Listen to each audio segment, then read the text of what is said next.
Hey guys, it's Abby from Eat, Work, Play, Balanced. Today I'm here to talk about how to add structure into your life while eating intuitively. I know a lot of women who learn to eat intuitively are coming from a place of strict routines and diets. And it's hard when you're eating intuitively or learning it to pull back from that lens a little bit and allow yourself to be free. And something very interesting happens when you do let go and you start listening to your body and you start eating intuitively, is that some natural structure starts to fall into place. So the first thing I would say is to make sure that you are giving yourself a chance to experience food freedom. And that could mean, continuing to work on becoming binge free by getting rid of the diets, because diets lead to binging, or continuing to listen to your hunger by starting to eat when you're hungry.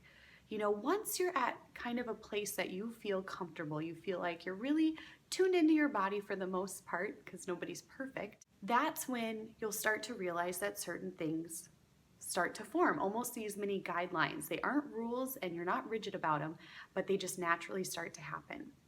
I'll share some of my guidelines that I've naturally started to follow. One is that I almost always meal prep.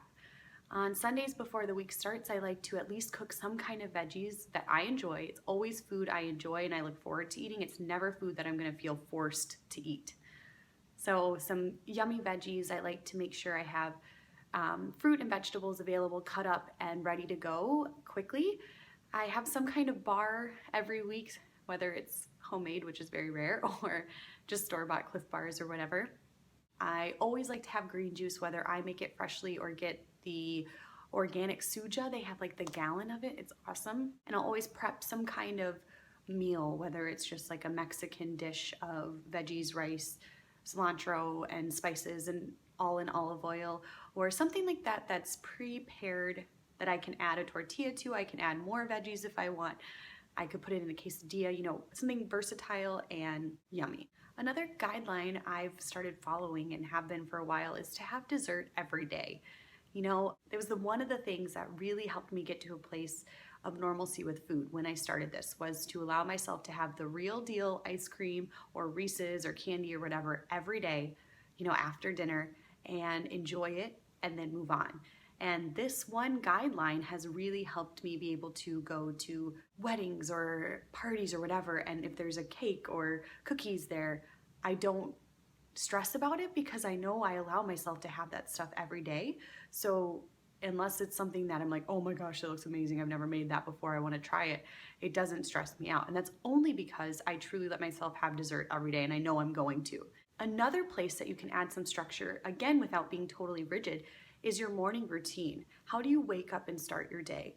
If you wake up every morning with 10 minutes or less to spare, rushing out the door, eating your breakfast in the car, and I'm not saying I've never done that because I have and I'm not perfect, but flustered and chaotic and, already starting in like stress mode, then that feeling will carry out throughout the day, especially if you still have some lingering food rules and things.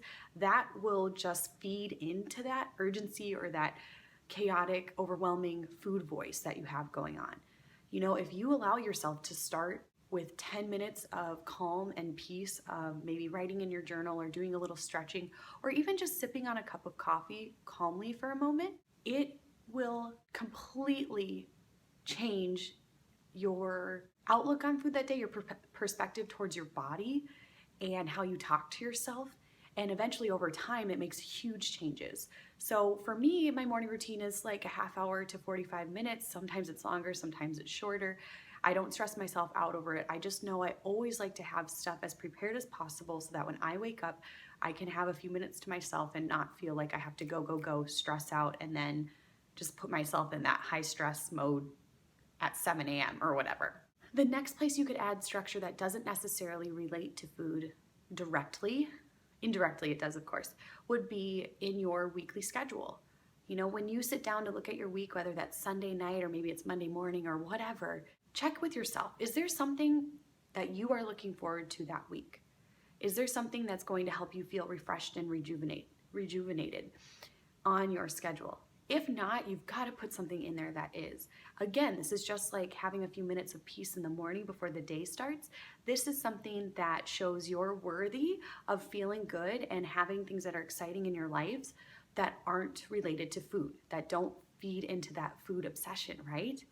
We all deserve to have things to look forward to throughout the week. So make sure that you've planned some of those things. Those are a couple of ways that you can add structure into your life and that I've added into my life, and they've just naturally become a part of my routine and daily practices. If you have any other ways that you add structure in your life that don't involve dieting, let me know in the comments below. And if you're looking for more guidance, make sure that you click the link right here and sign up for my free Sunday morning emails where we go in depth on how to overcome binging, how to change negative habits with food, how to start listening to your body, how to eat when you're hungry, and how to start craving veggies and fruits and things that are really good for you. All right, there you have it. Have a great day.